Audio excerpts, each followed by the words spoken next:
Dr. Bruce Greyson is Professor Emeritus of Psychiatry and Neurobehavioral Sciences and is Director of the Division of Perceptual Studies at the University of Virginia. He's been studying near-death experiences, NDEs, for over 50 years and is one of the world's leading experts on their science and significance.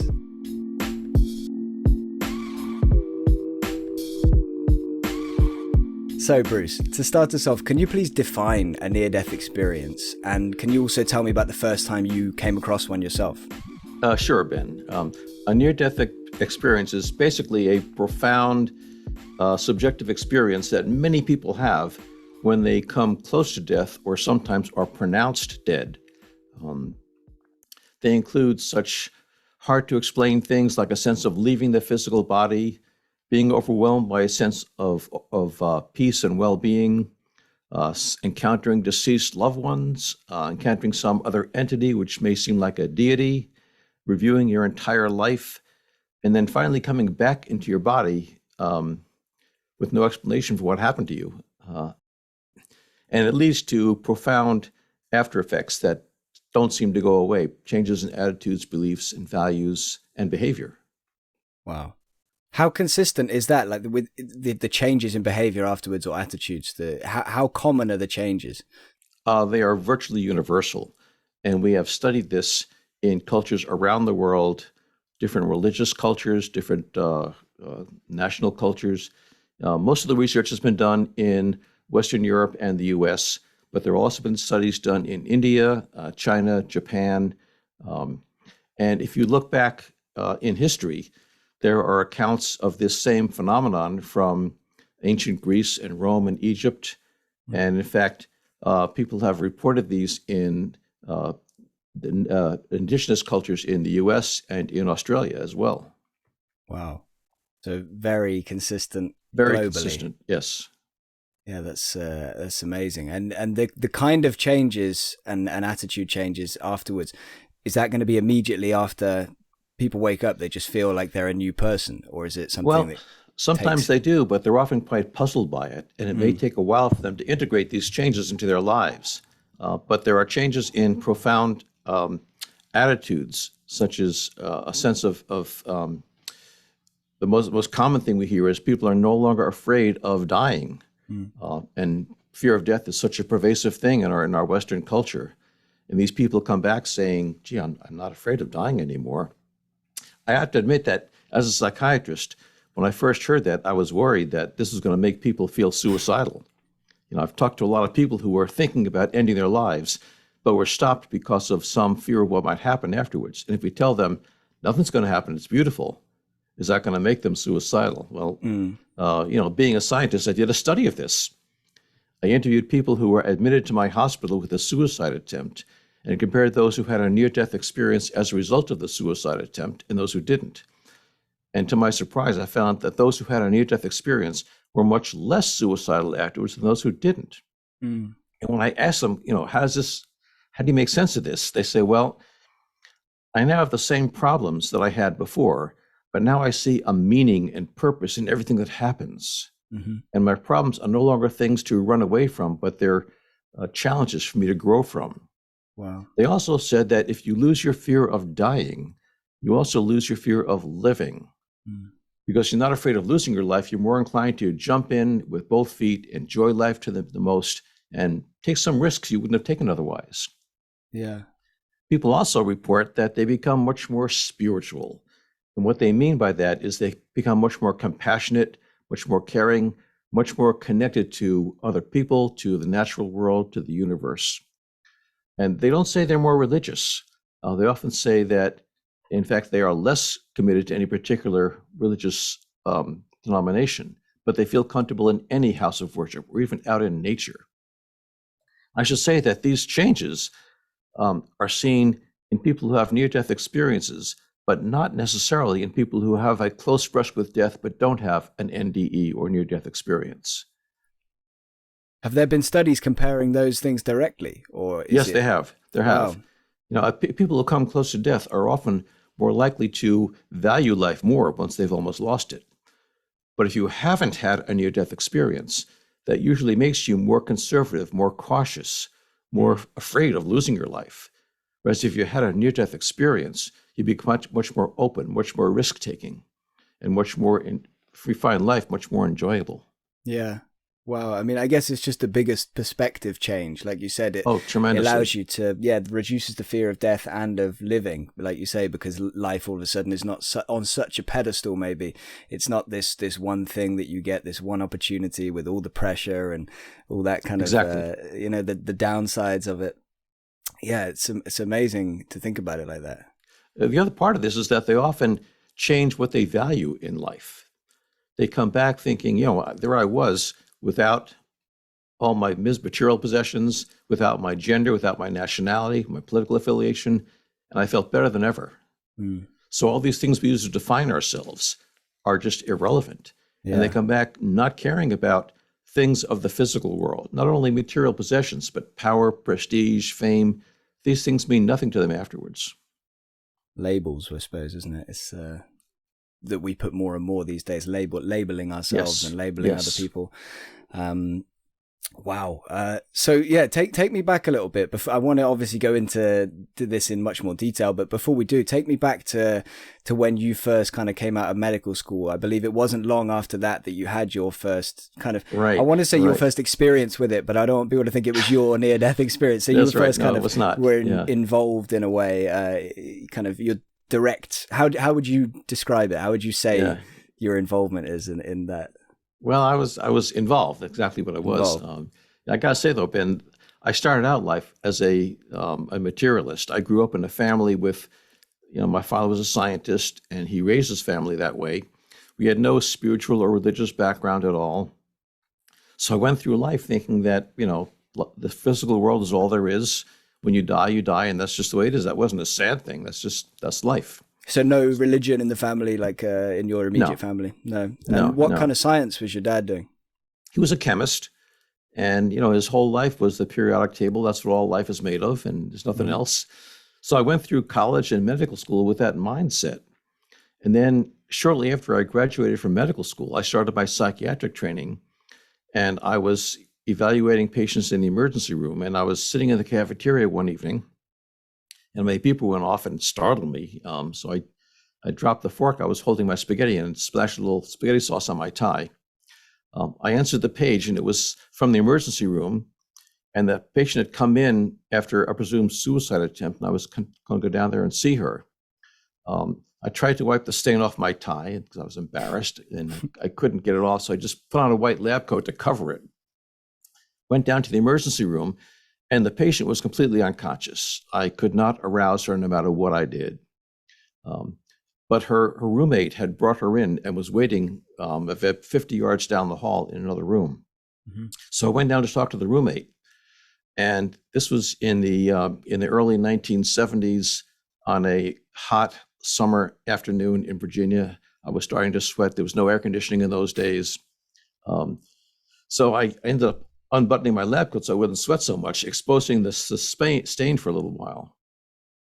I talked to the roommate for maybe 10, 15 minutes about what the patient was going through, what stresses were in her life, and what she might have taken. And then sent her off on her way, and then realized that I had exposed the stain, so I quickly buttoned it up again. Then I went back to see the patient, and she was still totally unconscious. So we arranged for her to be admitted to the intensive care unit overnight. And I went back to see her the following morning after she had awoken, and she was still quite drowsy from the overdose. I started to introduce myself, and she stopped me and said, "I know who you are.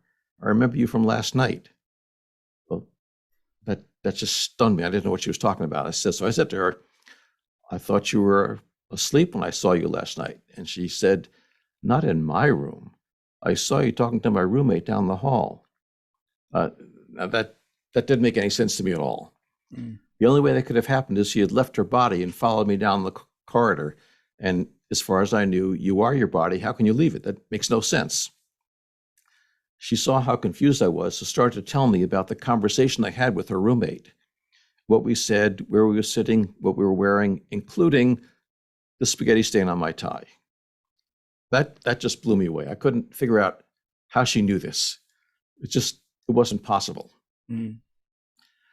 But I was there to do a job. I wasn't there to deal with my frustration, but with her confusion. So I had to sort of stuff my feelings away and just talk with her about what made her take the overdose and so forth. As time passed, I realized, this doesn't make sense. Somebody had to be playing a trick on me. I'm a green intern. Maybe the nurses got together and plotted this out or something. I couldn't figure it out how it happened. Well, in the next couple of years, I started encountering other patients who had similar stories. And I just dismissed them. Well, these are psychiatric patients. They're fantasizing who knows what. I couldn't explain the stain, but I just sort of thought, well, that's one of those weird things. And then several years later, one of my colleagues at the University of Virginia, Raymond Moody, published a book called Life After Life, in which he gave us the term near-death experience and described what they were. And that was my first hint that these were not just a few psychiatric patients, fantasizing. This is a phenomenon occurring all over the world to perfectly normal people. And man, I thought, I got to study this. Wow. It's something I couldn't explain. And as a scientist, you don't run away from things you don't understand. You go run towards them, try to figure them out. Yeah.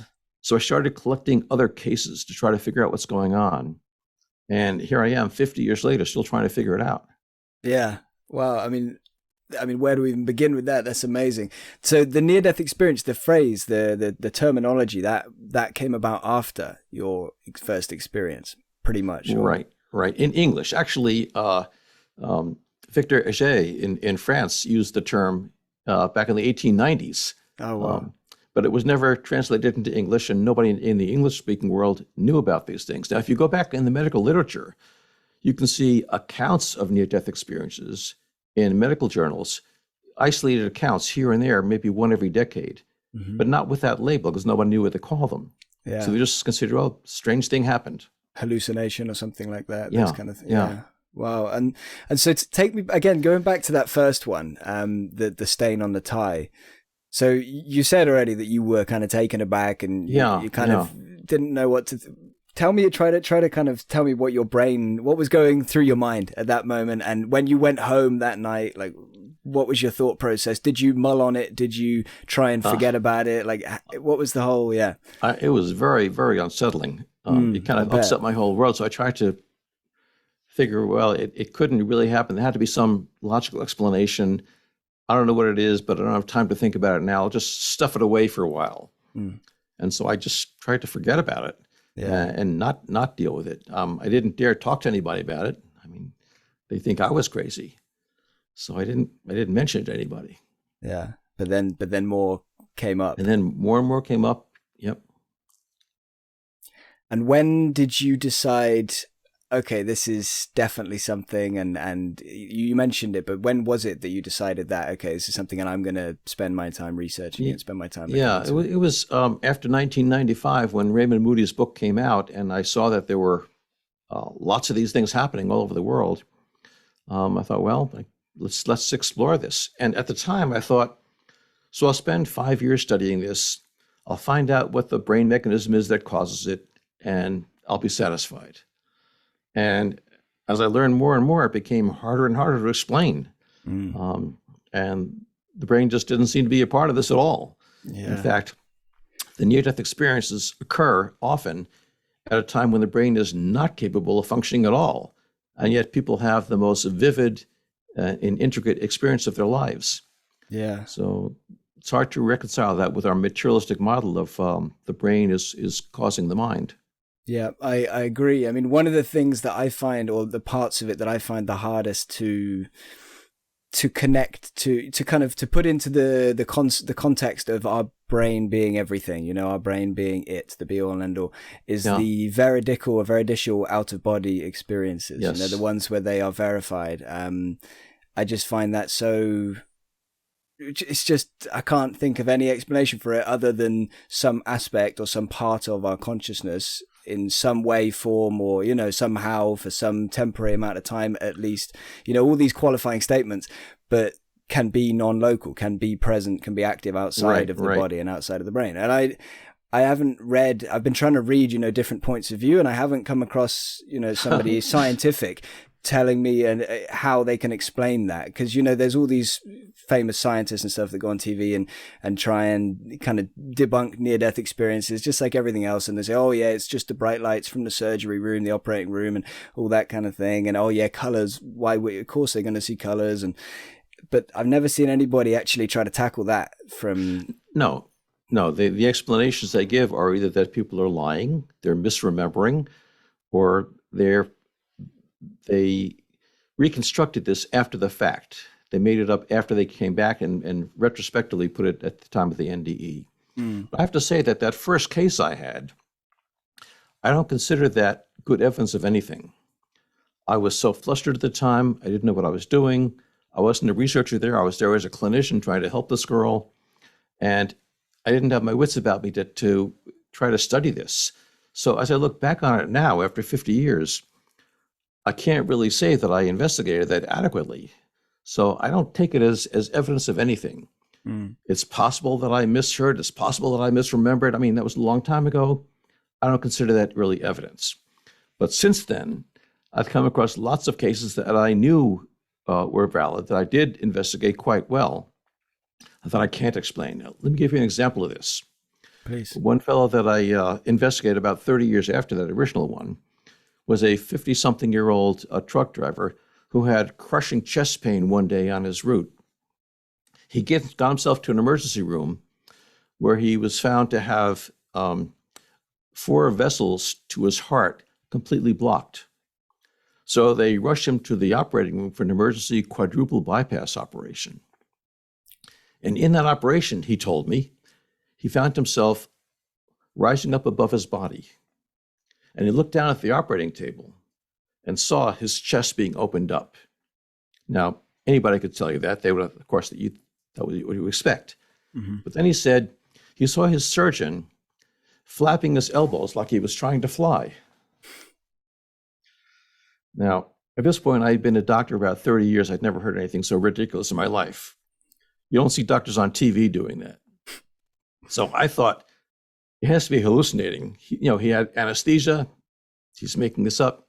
But he insisted it was true and said, I want you to talk to my doctor, my surgeon, and ask him about it. So I did. I approached the surgeon and told him what the patient had told me. And the surgeon said, well, yeah, I do that. I've never seen anyone else do this, but I developed this habit of letting my residents, my assistants, start the procedure while I put on my sterile gown and gloves.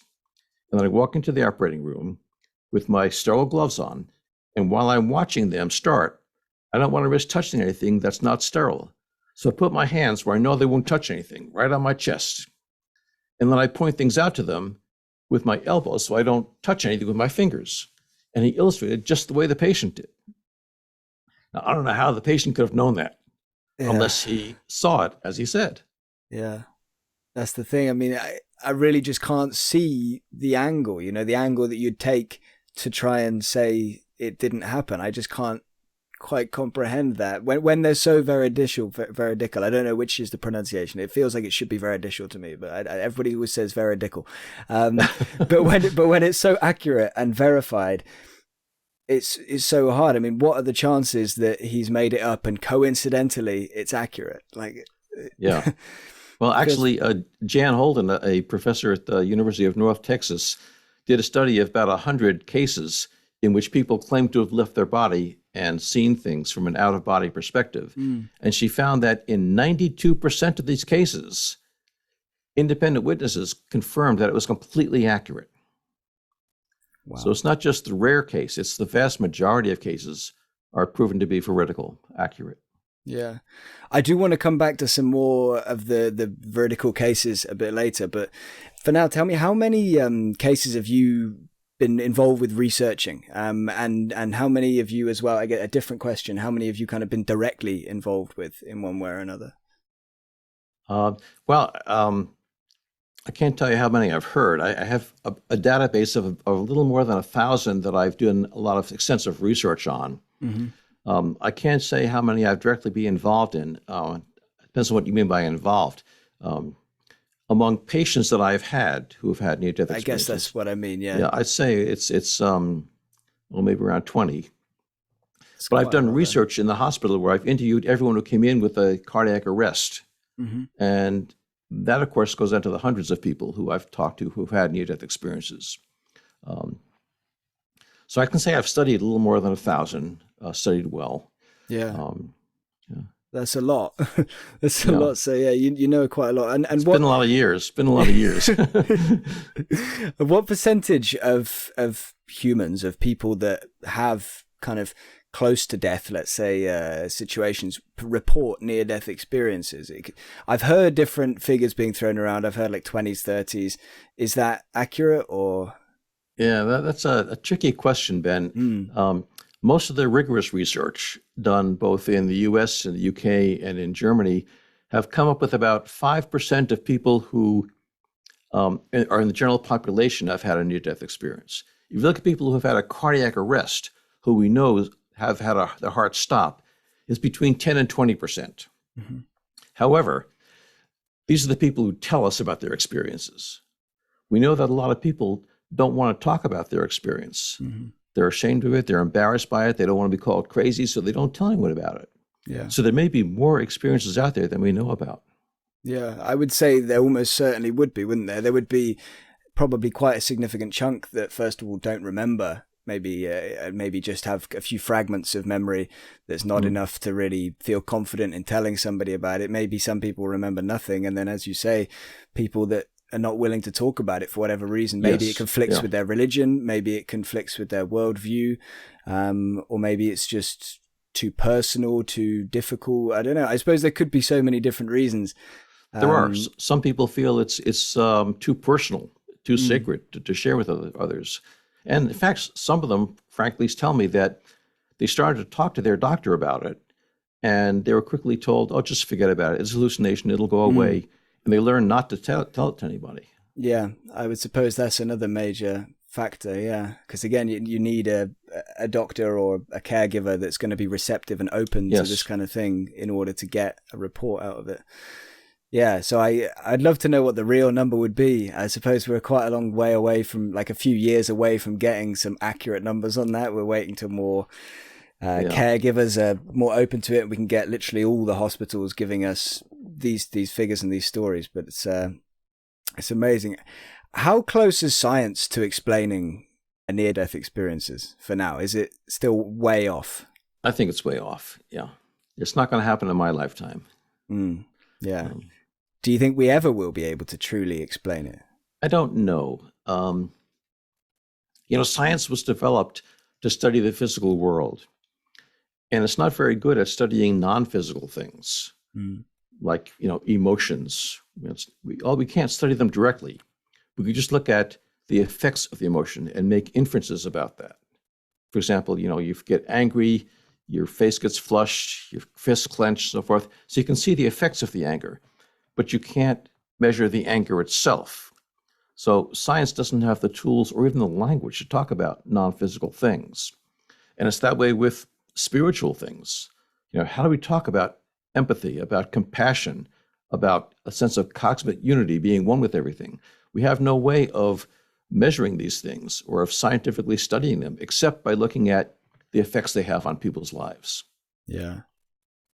I guess it could get to a place where it's accepted, even if not fully explained, right? I'm thinking, I read an example the other day of photographic memory, which is something that seems extraordinary. It seems to not comply with our understanding, or at least my understanding of the brain, and what we should be capable of. And yet some people do have a photographic memory, and I don't know if that can be fully explained or not. But I think there's a good chance it's going to become accepted before it's explained. Right. Experiences. Yes, there are a lot of things like that we first say, "Oh, that's not real. Somebody's making it up," and then when the cases accumulate, it becomes, well, it's real, but we don't understand it. It has to be, a brain trick or something like that, and eventually becomes accepted as a non-pathological, normal part of everyday life. Yeah. Did you, during your research, have you looked at kind of the link or the correlation between religion and near-death experiences, and if it follows any correlation at all with certain religions or with any religion, just religion in general? Yeah, we have looked at that. And it really takes cross-cultural research to look at that adequately. And we find that there's absolutely no correlation between your religious beliefs or how religious you are before the NDE, or I should say before a close brush with death, and whether you're going to have a near-death experience or not. We see the same experiences in Roman Catholics that we have in total atheists. They have the same types of near-death experiences. However, after the near-death experience, things are very different. People become very spiritual, as I said, not more religious necessarily, but more spiritual. Now, I have to qualify that because I said that religion doesn't have an effect on the type of experience you have, but it will affect how you describe the experience. Almost every experiencer, when I say, tell me what happened to you, they say, well, I can't. There are no words for this. So I say, great, tell me about it. Yeah. So I make them use metaphors because there's no words for it. So they describe it as best they can. So people all over the world will encounter what they call a warm, loving being of light that radiates unconditional love. And if you happen to be in a Judeo-Christian culture, you may use the word God for that. If you're in a Hindu or Buddhist culture, you don't use that word. You use something else for it. Mm-hmm. And even people here will say to me, I'm going to call this God so you know what I'm talking about. But this is not the God I was taught about in church. It's very different from that. So you have people using metaphors that come from their culture or their religion to describe something that's not really described in their culture or religion at all. Got you. Just this kind of God force or something, as it were, like that's the closest thing they know to compare it to. In fact, many people have said to me that it's like the Force in Star Wars. It's this thing that pervades the universe. It holds everything together, gives it a meaning, gives it power. Yeah. I mean, the reality might even be more bizarre, mightn't it? I mean, yes. Because when we get to that, even though it's so consistent across cultures, religions, across the world, it becomes so speculative, doesn't it? It becomes so, and I love speculating, but it becomes so hard to really, like, where do we begin with trying to, hash that out and figure out what that is? Yeah. Well, it seems as if the brain is not involved in creating this experience because it happens when the brain is usually not functioning. But then when you come back into your body, into your brain, and describe it to someone else, it's being filtered through your brain and through your language. Mm-hmm. So the brain does affect how we hear about near-death experiences and how people interpret them for themselves. Yeah. And I'm thinking as well, I mean, just if they're really happening, so say people are really leaving their bodies, leaving their brain, I'm assuming, I don't know a lot about this, that's clear, but I'm assuming when the consciousness would return to the brain, there's a chance that things could be forgotten, things could be lost in translation, especially if the brain is kind of shut down at that time, or there's no blood in the body, or, a virtually dead body lying there. I'm assuming there could be, and that could be, again, contributing to why the rates seem to be lower than maybe we might expect. Yeah, there actually is some evidence for that. There was a theory early on that since these things can happen to someone who's almost dead, no matter how they come close to death, we look for what's the common factor among everyone who comes close to death. And the first thing that came to mind was inadequate oxygen going to the brain. So we thought, well, let's study this. Let's see whether people who have near-death experiences have lower oxygen levels in the brain than people who don't have NDEs. What we found in study after study in different countries was the exact opposite, that people who have near-death experiences had better oxygen supply to the brain than people who didn't have NDEs. And what I think this means is not that the better oxygen supply caused the NDE, but it allowed you to remember it later on. If you've got terrible oxygen to the brain, you can't remember it then when you come back into the brain. Yeah, that's fascinating. And I suppose the lack of oxygen has been one of many attempts to kind of explain this away. Yeah. What are some of the other kind of common arguments, or in your sense as well, maybe the most compelling, the best, the one that makes you think, oh, at least they're not too far, at least they've got something. Well, yeah, we've tested a lot of them, like inadequate oxygen, too much carbon dioxide, drugs given to the patients. All these things we've been tested and found to be not true. Now, there are some things that we haven't been able to test really well. For example, there's a theory that these experiences are caused by chemicals produced in the brain under stress that may be hallucinogenic, and they cause you to have this experience. And that's a plausible argument. There's no evidence for it, but also there's no evidence against it. Because these chemicals that we're talking about are produced in very tiny amounts for a very short period of time, and we don't know exactly where in the brain to look for it. And when you think about someone in a near-death situation, you're not going to be able to sample what's going on in the brain chemically. You're trying to survive, you help them survive, you're trying to resuscitate them. So we don't really have evidence bearing on whether there's a chemical produced in the brain at the point of death that contributes to the NDE. And anesthesia as well. Is that not something that some claims have been made that, it could be due to the drugs that you're given as in anesthesia? But am I correct in saying that there are potentially lower incidences of near-death experiences when combined with anesthesia? Actually, that's not the case necessarily. It seems to be about the same. And it doesn't matter what type of anesthesia you've gotten. People have the same NDEs, whether you've had anesthesia or not. Okay. There's certainly ones that happen under deep anesthesia when people are having, say, cardiac surgery. But we hear the same accounts when people fall off mountains in the Alps or when they have a car accident and they're not anesthetized at all. You have the same experience. Yeah. One of the ones I want to talk about, one of the cases, we may as well get to it now just because you kind of reminded me of it again then. And I'm sure you're sick of talking about this one, probably the most talked about case in the field, Pam Reynolds, because it's that case where, and I'm sure you can kind of outline it in more detail in a second and properly, but in short, she had no blood in her body, no breathing was really happening, no brain activity. Her ears had earphones in, playing loud clicks at an enormous rate of speed, enormous frequency and volume, and her eyes were taped shut. And she was, like I say, drained. Her temperature was lowered, I think, to 16 degrees, and she reported a Veridical OBE that was later verified. So maybe you can probably tell it in a little bit more detail than me, and giving it a little bit more credit. Right. This was a case written up by her cardiologist, Michael Sabom, in Atlanta, Georgia. She had an aneurysm, which is a ballooning of the blood vessel that is a risk of bursting deep in the base of her brain. And it was very, very difficult to get to that, to correct it, without risking it bursting and immediately killing her. So she went to a neurosurgical institute in Phoenix, Arizona, which is one of the few places in the world at the time that did it. Now it's much more common.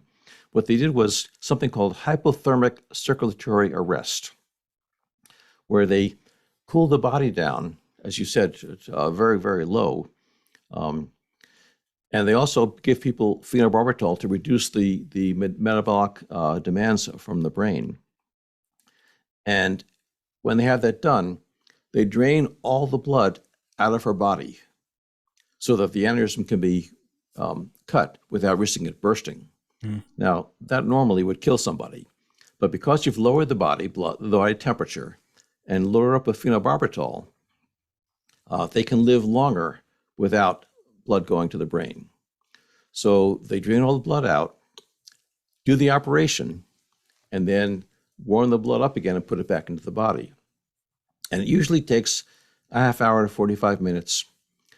One of the important part is they put, as you mentioned, these speakers in her ears that blow out a huge click about the size of the sound of, if you're sitting next to the timpani in an orchestra, it's 100 decibels at 11 times a second.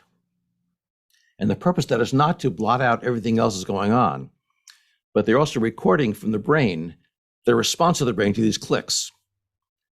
And when their brain stops responding to the clicks, then they know the brain is anesthetized, it's asleep, and now we can drain the blood out.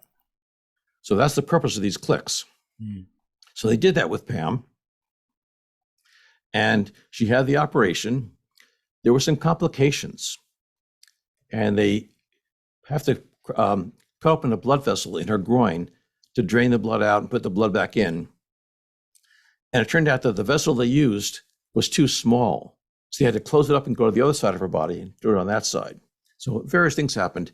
And the operation took much longer than they expected. So they tried to rush the blood back into her faster than usual, and ended up putting her into a cardiac arrest twice as she was being resuscitated, as the blood was coming back in. So it was a very traumatic procedure for her. Most people who have this procedure come out with substantial brain damage because the brain's been without blood for so long. She had none. She also had a vivid memory of the whole procedure and described the tools that they used to cut her brain open, which were used for no other purpose.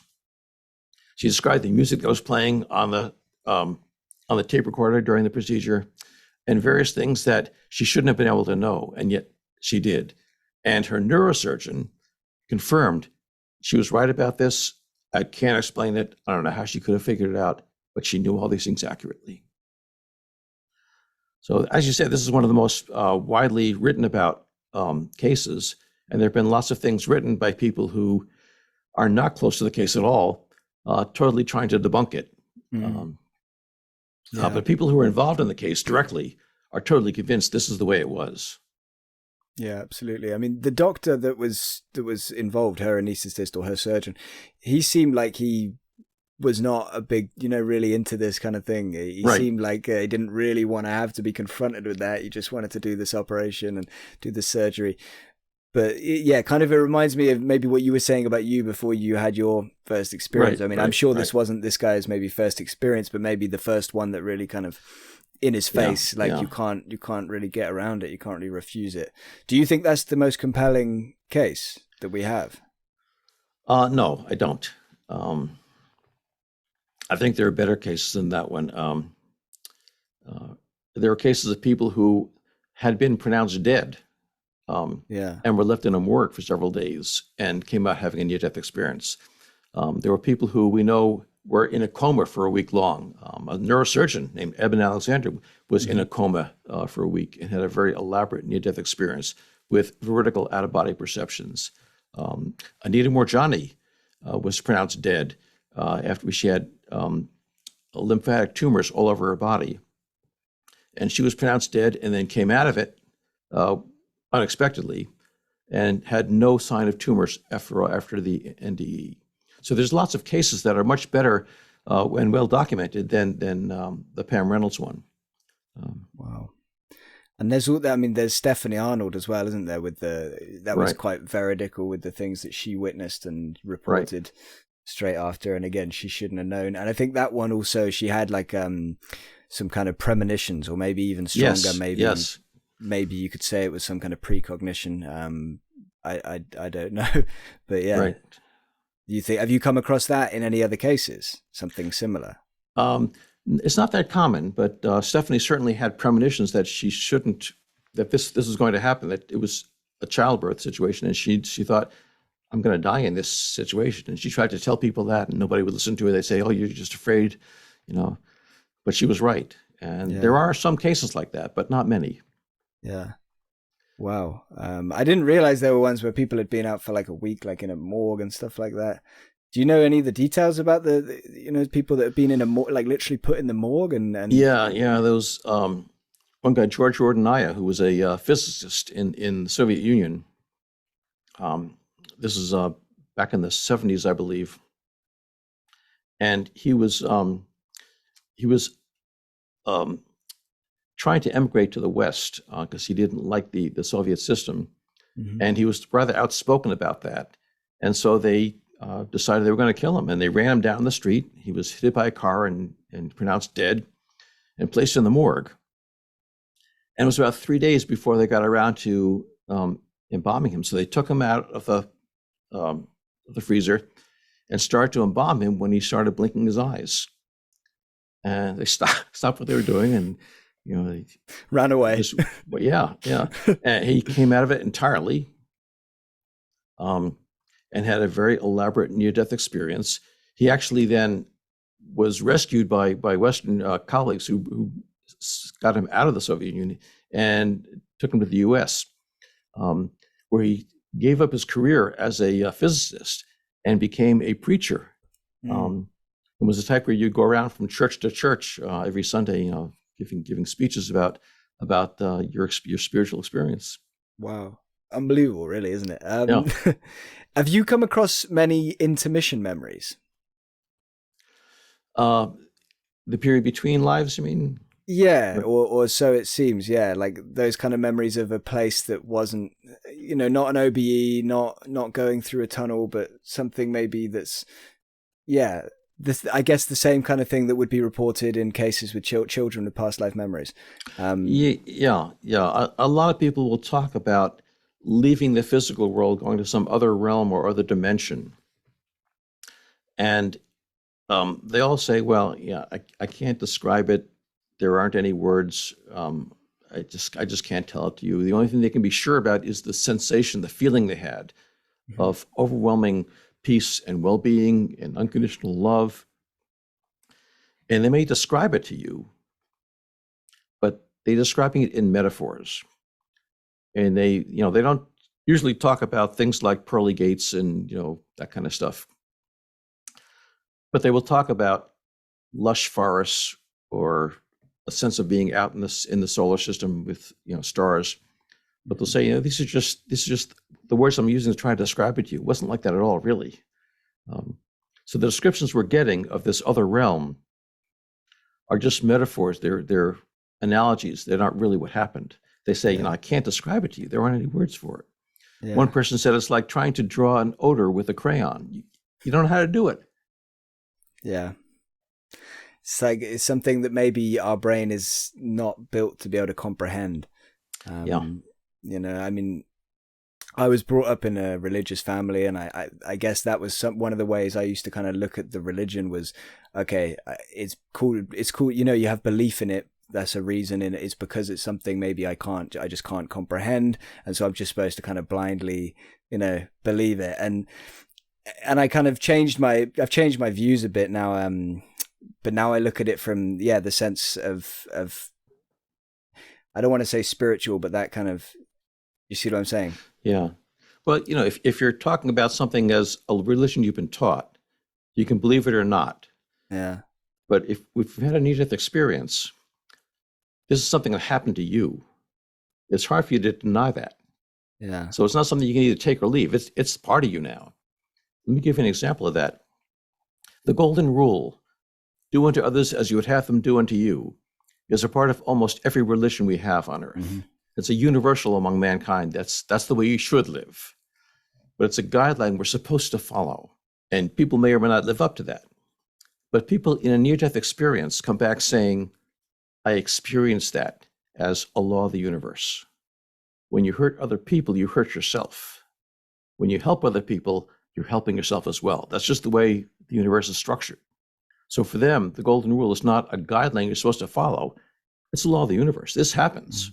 What about shared NDEs? Have you had much experience with these? Have you had many people report these?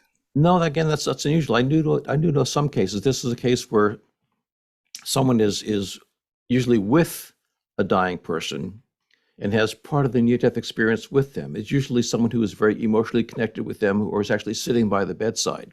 Mm-hmm. I have heard it occasionally from people who were not present physically, but who were still emotionally very attached to the person who was dying.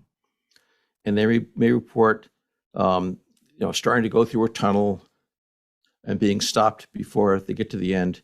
And the person who's dying goes through to this other realm and they're not permitted to, something like that. That's, again, quite compelling, isn't it? The idea that more than one person can have the same. Yeah. I mean, I guess we're going to come to some maybe more end-of-life experiences. We'll come to that after with some of your other research. But to stay on NDEs for now, negative experiences, I understand they're much rarer, but they do happen. Do we also know if there's any, and again, you've already said in general there's no connection really to religion, But with the negative ones, has anybody ever looked to see if they're bad people having negative ones? Yes, we have. Again, it's hard to quantify if you're a good person or a bad person. Of course, yeah. Everyone's kind of mixed. But generally, if you look at the lives that people have led before the NDE, we do not see that people who are nasty people have unpleasant NDEs, and people who are saintly people have good NDEs. It seems to be pretty random. I've talked to people who were on death row for having committed murders, who had beautiful near-death experiences when they had a heart attack in prison. And I've talked to people who seem to be, wonderful people who have hellish near-death experiences. This should not be surprising because we have accounts from Catholic saints throughout the centuries describing the dark night of the soul. St. Teresa of Avila, St. John of the Cross described, they're saintly people, and yet they have these horrible experiences. We don't know why it is. They are rare. We don't know how rare. Most people who looked into this say that between 1% and 5% of near-death experiences are unpleasant. But again, these are people who are willing to talk to us about them. Yeah. As hard as it is to talk about a pleasant NDE, it's much harder to talk about an unpleasant one, because you think there's something wrong with me because I had this experience. I didn't have a beautiful one. I'm not going to share this with anybody. It says something horrible about me.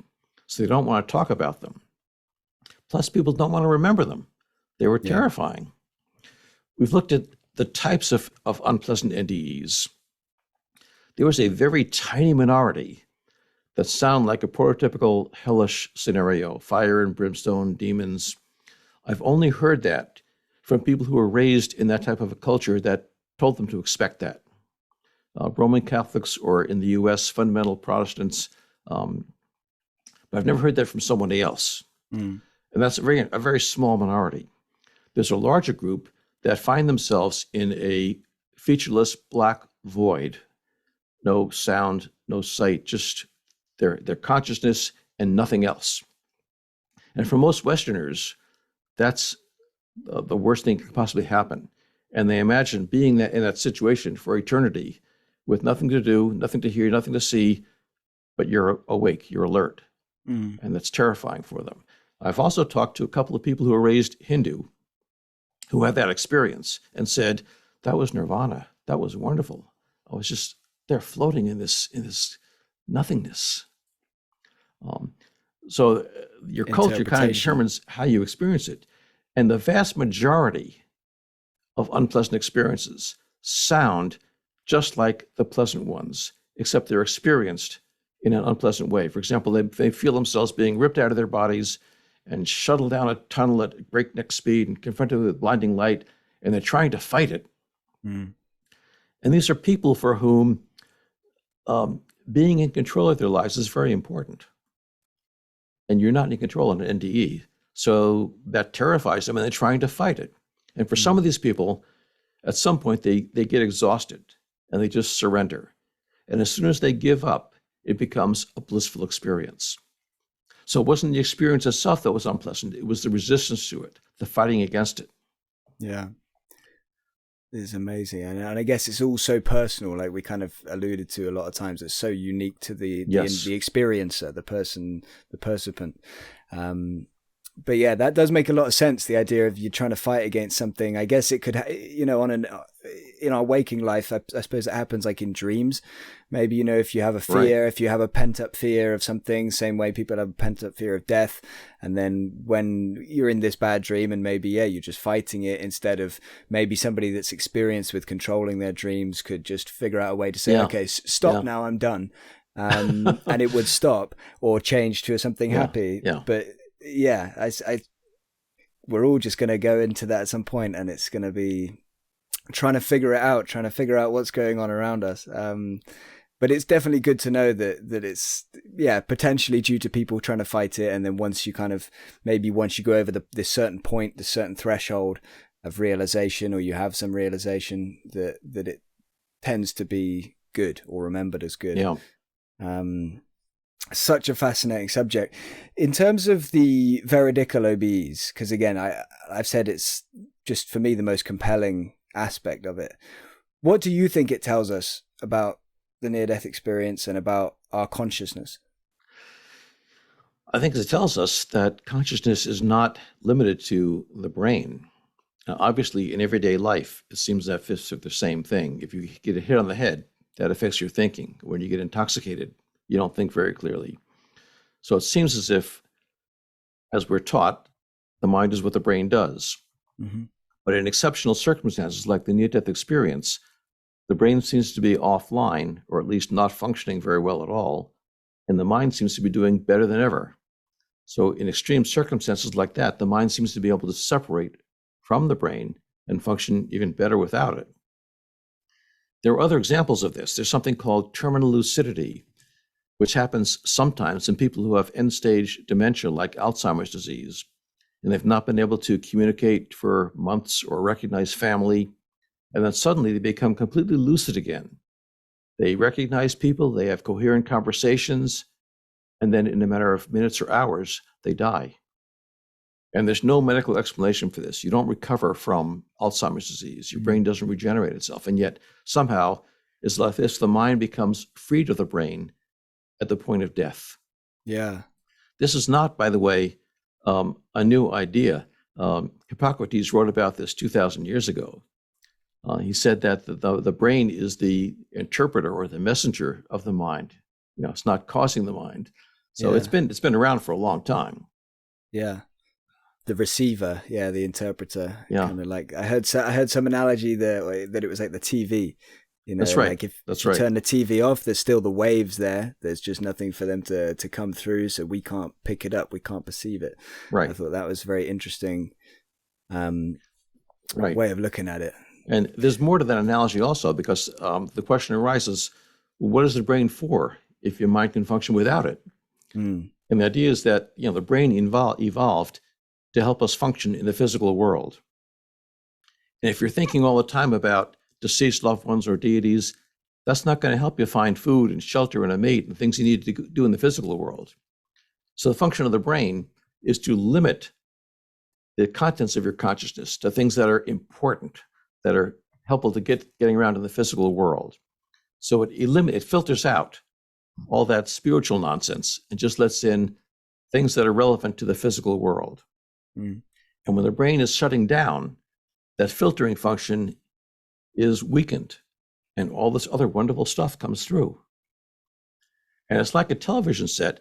If you try to listen to or watch all the stations that are being broadcast, all the channels that are out there, you couldn't understand any of them. So the television set chooses one and zeroes in on that and filters out everything else so you can see and understand that one station. It is fascinating.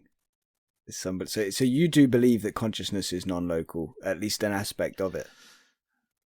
I think so. I don't know. No, but that makes that makes a lot more sense than the idea that it's all produced by the brain. Yeah. I mean, I have to agree after these cases, and obviously for you've worked with these cases, you researched these cases so closely, you've spoken to all these people directly. It must be so much more compelling. But even for me, that's read a bunch of these cases and has spoken to you, and I've read a book about it, watched some shows about it, and I feel that it can't be explained by the current understanding of consciousness. Right. Yeah. That it's just purely in the brain. Because I need some skeptic to explain to me the Pam Reynolds case and these cases of where there are multiple facts that have been verified from a period of time where somebody was unconscious and nobody was able to communicate with them in the kind of interlude, in the time between waking up and submitting a report or whatever. Well, something that's potentially more difficult to explain than the accurate out-of-body perceptions are the encounters with deceased individuals in a near-death experience who you didn't know had died. Now, many, many people in near-death experience see deceased loved ones, and those can be easily dismissed by debunkers by saying, oh, that's expectation, wishful thinking. You knew you were going to die, so you wanted to see your deceased grandmother, so you imagined her. But there are a lot of cases now, well documented, in which people encountered dead ones who no one knew had died. Now, let me give you an example of this, because this takes expectation off the table. It's a fellow I knew. He's actually in South Africa in his mid-20s. He was a technical writer. He was hospitalized with severe pneumonia, and he had respiratory arrest episodes where he just couldn't breathe, and he had to be resuscitated. So he was in the hospital for a few weeks, and he had one nurse who was working with him every day, his primary nurse, Anita. And she was young, about his age, and she was kind of flirtatious with him. And one day she told him she was going to be taking the long weekend off, and there'd be other nurses substituting for her. So he sent her off on her way. And while she was gone for the weekend, he had another respiratory arrest where he was resuscitated and had a near-death experience. And he found himself leaving his body and going to some other realm where he was in a beautiful pastoral scene. And there, to his surprise, his nurse, Anita, came walking towards him. He said, "Anita, what are you doing here?" And she said, "You can't stay here. You need to go back to your body. But I want you to find my parents and tell them that I love them very much, and I'm sorry that I wrecked the red MGB." And then she turned and walked away. When he later woke up back in his body, in his hospital bed, he had complete memory of this event. And the first time a nurse walked into his room, he tried to tell her that. She got very upset and ran out of the room. It turned out that Anita had taken the weekend off to celebrate her 21st birthday, and her parents had surprised her with a gift of a red MGB. She got very excited, hopped in the car and took off for a test drive, lost control and crashed into a telephone pole and died instantly, a few hours before the patient had his near-death experience. Now, there's no way he could have known or expected that she had died. No way he could have wanted to see her, and certainly no way he could have known how she died, and yet he did. And how do you explain that from a materialistic perspective? Yeah. Yeah, you're right. That is potentially even harder to explain than the Veridical OBEs, which are already impossible. Yeah. And we have many, many cases like that. In fact, Pliny the Elder the Roman historian wrote about a case like this in the 1st century, where someone encountered someone. He was actually in a mortuary about to be embalmed when he woke up and described going to visit his other brother, who everyone thought was still alive, and said, "No, my brother just died. He told me this and that, told me where the gold is buried," and so forth. And turned out everything he said was right. And the brother had died shortly before he had his experience, and no one knew it. It's incredible. I mean, these facets, the OBE and the things like you say with somebody appearing that's died that the participant didn't know they had died. With these really compelling facets of it, what do you think it's going to take? What more needs to be, for people to take it more seriously, be more interested in it, for scientists to be more open to it, for the media to be more interested in it, all these different kind of things, for it to be more of a conversation topic, it to be more, less of a taboo, because it's still a little bit of a taboo. I do feel like it's on the right road, it's on the right track. Yeah, that's a great question, Ben. What would it take? Max Planck said that science makes progress funeral by funeral. And I've seen that in my career in the last 50 years. When we first started talking about this at medical conventions back around 1980, there was a polite silence in the audience and nobody said anything. And now when we talk to these same audiences, it's rare that you don't have doctors standing up and saying, "Let me tell you about my experience." So it's very common now. Yeah. And being more and more accepted by the medical profession. People still don't know how to explain it, but they're accepting more and more that these things happen, that they are not related to mental illness in any way, and that they have profound effects.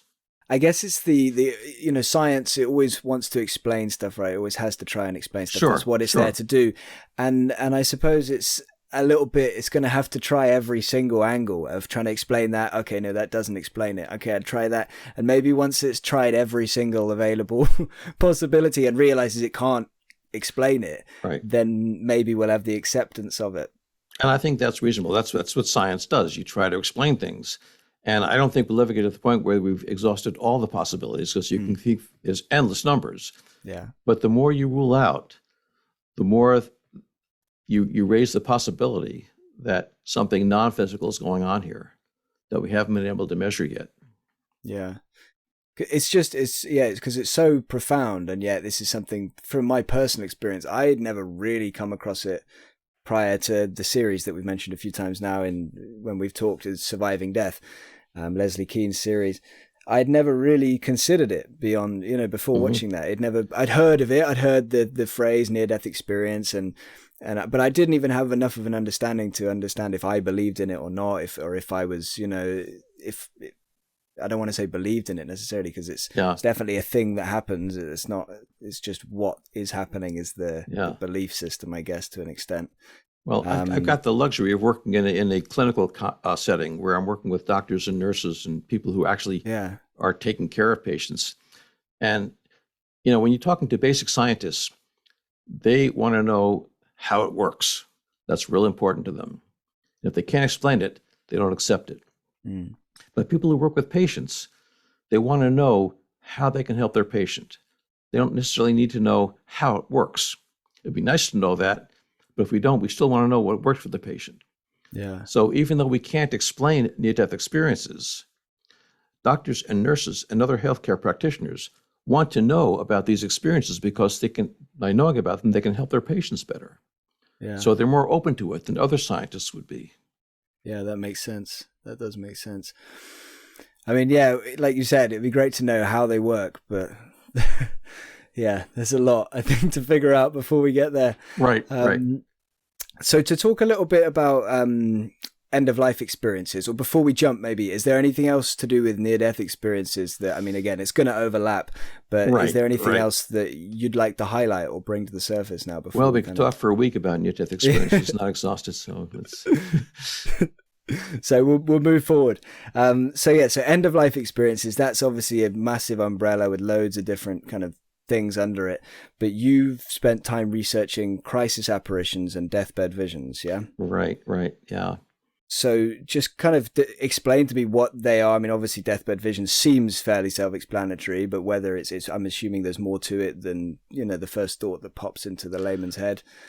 Right. Well, it's harder to study these things because they happen only spontaneously at a situation where you're not there. Mm-hmm. And you hear about them after the fact and try to reconstruct what happened. But typically, end-of-life experiences are things that happen to people as they are approaching death. And they include near-death experiences, but they often may just include seeming to be in your normal state of mind and yet seeing a deceased loved one come to greet you, to welcome you. Crisis apparitions occur to other people who are not in the near-death situation, but happen when someone they know is in a near-death crisis. And they will have an apparition of that person, a vision of that person come to them when that other person is in the crisis. It usually happens in unexpected traumatic situations. When someone is saying in a car accident or has a sudden unexpected heart attack, and they may suddenly appear to a relative in another city or another state, another country, sort of to say goodbye to them. And these have been reported throughout the centuries. Other people have studied this far more rigorously than I have. But there's really no explanation for them other than, as the skeptics would say, it's fantasy, it's imagination. That doesn't explain how they knew this person was dying at the right time, but that's their explanation for it. Yeah. I mean, on the face of it, to say that they're fantasy because I'm assuming you've looked into it and they've been verified on both sides. It seems less scientific to just say it's fantasy without really looking into the case than to say it's not fantasy. Right. Well, a lot of people who call themselves skeptics are really nothing of the kind. A skeptic is someone who keeps their mind open to all possibilities until you have all the data. But these people are ones who think they have all the answers already, which is not skeptical at all. That's a true believer. Yeah. So how many crisis apparition cases have you worked on? Have you researched? Have you heard about, come across, whichever of those? I have not looked at that many myself. So my colleagues have, but I've been focusing more on near-death experiences because I see them in a clinical situation and I come across them a lot. But others in my group have studied crisis apparitions quite a bit. And there's not a whole lot you can do except try to verify that they had this situation, this apparition at a certain time, and that someone else can confirm that was the exact time that someone else died or someone else was in a crisis.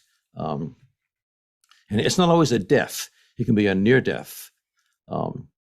You can be aware and have a vision of someone who is having a cardiac arrest, and they actually survive it. But you had this vision of them when they were in that cardiac arrest. And how do you try and explain something like that as well? Well, I mean, the skeptical approach would be saying, well, you kind of knew that they had a history of heart disease, or you could have expected it from the way they looked, that they weren't feeling very good. So you sort of thought, well, it's possible they may have a heart attack. Who knows? Yeah. What about you? How do you think you would explain it, other than to say you can't? Well, I can't. I mean, they may be just what they look like, that the person in a crisis or in a near-death situation can leave the body and appear to someone else. What is it that's appearing? I don't know. Is it some type of a spirit body? Is it just a projection of whatever? I don't know. Yeah. Because these kind of things, they can happen inside dreams as well, I believe, right? Yes. You could perceive your deceased loved one or loved one that's going through a traumatic event inside your dream, which again, it's even harder to explain, or it's just as hard to explain in any kind of vague scientific terms. But like you said, other than what's happening is happening when they're verified. Yeah. In terms of the deathbed visions as well, I don't know exactly what kind of research you've done into that. I know it's listed on DOPS on the website under your research, but is that related to kind of when somebody, lying in their deathbed and kind of sit bolt upright? I've heard of cases of this where you kind of sit bolt upright. Somebody that shouldn't really be able to do that, they just kind of evade that, sit up and kind of maybe look to a corner of the room and talk to somebody as if they're there, like a relative that's passed on or something like that. Right. Deathbed visions or end-of-life experiences encompass a wide variety of things, including near-death experiences and terminal lucidity, which you mentioned before. It's when someone at the point of death or shortly before it has these unexplained experiences that often involve seeming to be in another realm, or having visitors from another realm come to see you, or having suddenly regained functions that you didn't have before, that you had lost, like you mentioned, sitting up when someone's been able to move for a long time. But it's a typical features when someone is on their deathbed, and there may be the family sitting around, and a person suddenly opens his eyes and says, "Oh, Harold, there you are," and the family's looking around saying, "Where? There's no one named Harold here." And it turns out that Harold was the cousin who's lived in England who died at that point in time. But no one knew it at the time. Yeah.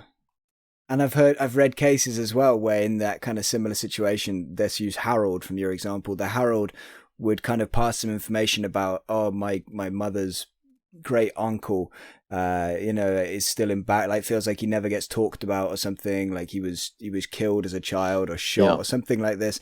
And then it won't really make sense to anybody in the family, but then they'll do some digging. Somebody will do some digging and be like, oh no, that actually, there is somebody called that name, and the thing did happen to him. And this kind of, because again, that's very veridical, right? When these claims that can they later be verified, especially when they're not verified at the moment, is sort of an extra layer. Right.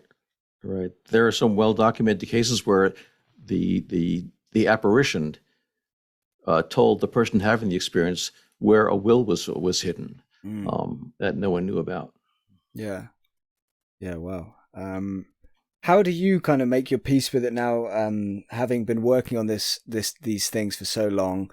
Obviously, you're not a skeptic like you used to be, but how do you kind of deal with it? Because you don't know, you're not being foolish and saying, I believe this, it's this is what it is.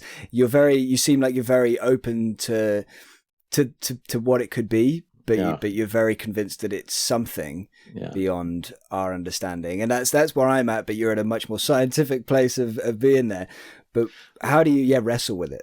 Well, Ben, I do think I'm a skeptic in the true sense of the word, right? I don't know the answer. I'm keeping my mind open to all the different possibilities. I started off with a firm belief that the physical world is all there is, and our physical science is going to explain everything. And it was frankly scary to think that there are some things we couldn't explain. And that's why the first near-death experience I encountered was so upsetting for me, because it upset my whole world. Yeah. After studying this for so long, for decades, I've become very comfortable with the idea of not knowing the answers. Partly because there's so many answers we don't know, and partly because near-death experiences have convinced me that the universe is a friendly place. There's nothing to be afraid of if you don't know the answers. And I feel much more comfortable now with the fact that not only do I not have the answers, but we don't even have the right questions. And maybe some of these things can't be put in words that science can explain. And that's okay. We don't need answers for everything. Yeah. Yeah, that's an important way of thinking of it as well, is that we don't necessarily need to know everything. It's going to happen one way or another. What would you say to somebody that is a skeptic, that is very skeptical, that looks at this stuff and says it is the realms of fantasy, or it's that, you know, the surgeon and the patient are in cahoots because they want to be famous, they want to make headlines? What do you say to people that can't grasp it, or maybe people that want to, but they can't quite bring themselves to see that there's more to the world than we've come to believe, you know, in the Western world particularly? Well, I understand that, because that's where I started out. I understand that some people really want to believe that the physical world is all there is and everything has a physical explanation. I don't think that's true anymore. I think I've seen so many things that can't be explained that way that I'm open to other options. But I know that I could be wrong. I may be misinterpreting data. We may not have all the data. There may be new information that we learn 50 years from now that'll explain things that we don't have now. So I don't think I have the answers. But I think that we need to be open to different possibilities. I think if you don't know the answer, it doesn't make sense. It's not scientific to pretend you have the answer and to think, oh, it must be this because it couldn't be anything else. That's not scientific. That's a legitimate philosophical stance. It's not a scientific stance to say, well, because I can't think of any other explanation, it has to be this. It's not scientific at all. It's also not skeptical at all. Yeah, yeah. Do you think the more we learn about this and about related phenomena, the more questions we have, inevitably? Yes, I think that's true. I think that's going to continue to be the case until we get the right question. You know, I'm a psychiatrist. My business is helping people make changes in their lives. And what's most impressive to me is the power of these experiences to change people's lives. And it happens in an instant, and it lasts forever. I've talked to people who had the experience decades ago, and they've never gone back to the way they were before. And it produces tremendous changes in their behavior. I mentioned that they become much more compassionate after an NDE. That's reflected in their behavior. They become much more altruistic in their behavior. They tend to volunteer more, to help other people more. You know, people I know that were in very competitive businesses before the NDE came back thinking, it doesn't make any sense to get ahead at someone else's expense. We're all in this together. And they either leave their business or change the way they do it. And many of them go into helping professions, you know, healthcare, social work, clergy, teaching, something like that. I've also known people who were in violent careers, who were career police officers or military officers, who after a near-death experience could not continue in that job. The idea of hurting someone else, even in self-defense, was just unthinkable to them. And they have to give up their career and train to do something else. Wow. Yeah. The really big impact on people, massive impact. Yes, and on their families as well. Yeah. What are your thoughts? We did kind of touch on this, or I mentioned it earlier, but I didn't get your thoughts on it. So what are your thoughts on the phenomena of children with past life memories?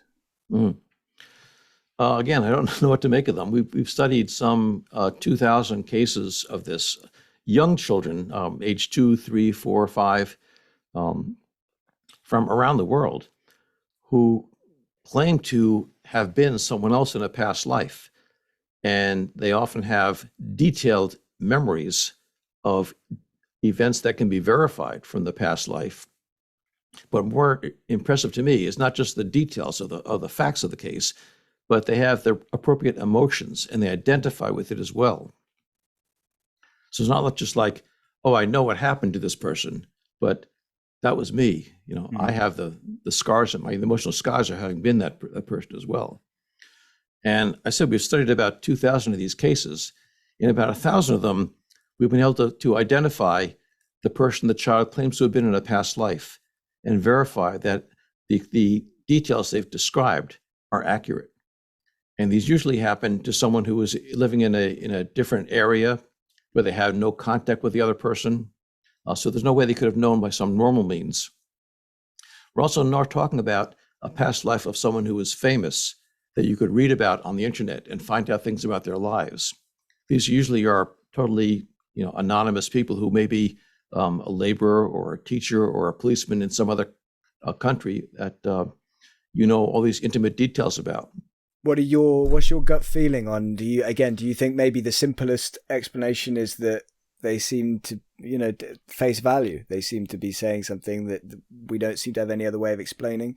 Well, there's definitely something going on that we don't explain, don't understand. These children not only have the details, but have the emotional connection to this other life. Yeah. But it's not a simple reincarnation model that we usually think of, because there are some anomalies. For example, we have a few cases in which we have more than one child living at the same time who remember the same past life.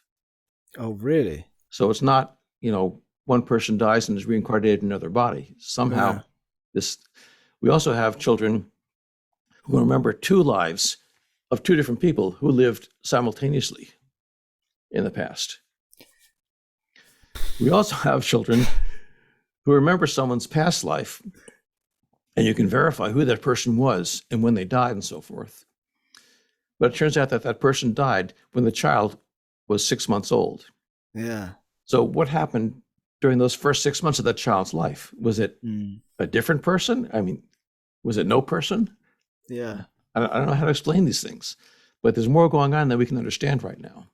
Yeah, very much. Those things you just mentioned very much feel like spanners in the works of explaining a nice, even a semi-logical reincarnation model where, whatever kind of speculation we throw at it, that really, muddies the waters. I mean, again, if there's not some tiny anomaly where there were two people with the same name that had almost the same job, maybe it's a mistaken identity, but there's a lot we don't know, that's for certain.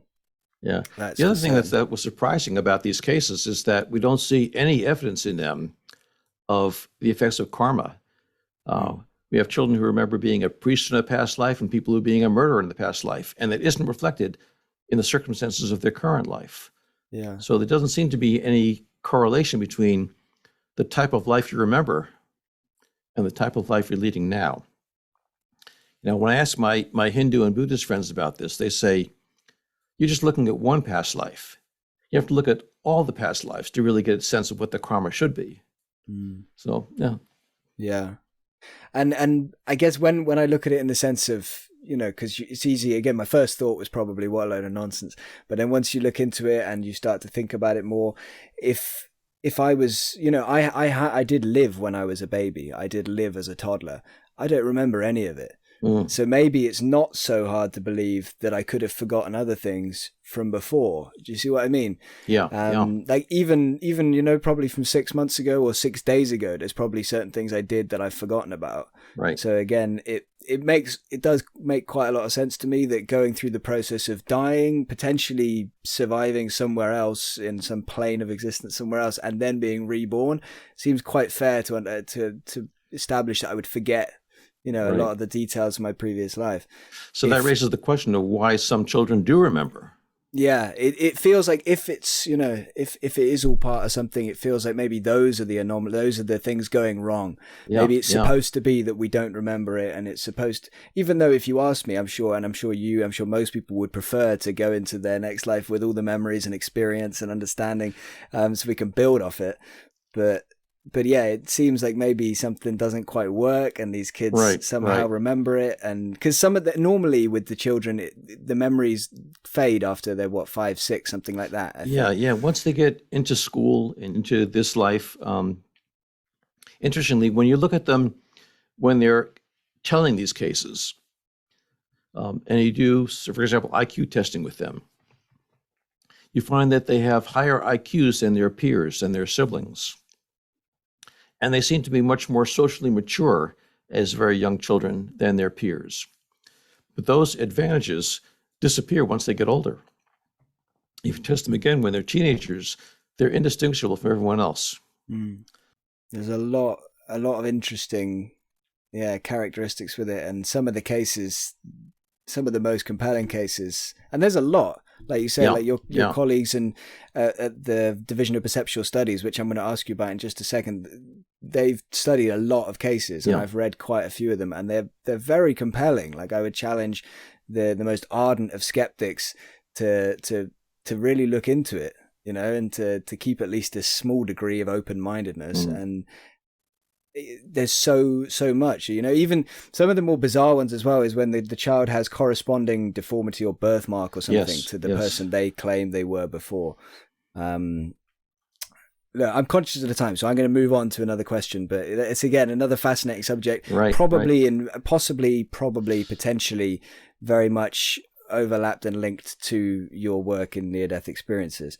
But yeah, tell me a little bit about, I know we haven't got too long, but tell me a little bit about the Division of Perceptual Studies over at Virginia, and what kind of things you focus on, what kind of things they're researching, just a little bit of, just a 5-minute kind of background. We're a research division of the Department of Psychiatry and Neurobehavioral Sciences at the University of Virginia, and it was started in 1968 by a donation from Chester Carlson, who was the man who invented the Xerox machine, the photocopying machine. And he made a fortune with this and didn't have any children of his own.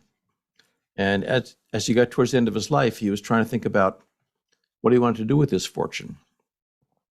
And he got interested in these reports of children in India who claimed to remember a past life. So he found someone, he wanted to look for a psychiatrist in the US who would be open to studying these things. And he found Ian Stevenson, who was then chairman of psychiatry at the University of Virginia. And he paid for Stevenson's expenses to go to India and interview some of these kids. And he did that and wrote a little report about it. And then a few years later, Carlson died.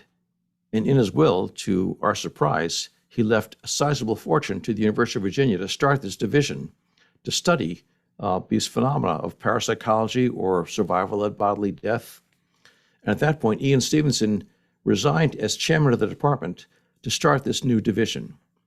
And it's been going since 1968, more than 50 years, studying a variety of phenomena that bear on the question of whether mind and brain are the same thing and whether mind can survive brain. And as you brought up, Ian started talking about children who remember past lives, and we've now collected more than 2,000 well-documented cases. We studied near-death experiences, deathbed visions, end-of-life experiences, spontaneous apparitions, mediumship. We now have a neuroimaging laboratory where we can bring into the lab people who have out-of-body experiences or other strange experiences and measure what's going on in their brains while they're having these experiences. Lately, we've been getting involved in experiences people have under deep meditation, in which they often have unusual experiences that may mimic things that happen, say, in psychedelic trips or in near-death experiences. Such a broad range and fascinating range of topics.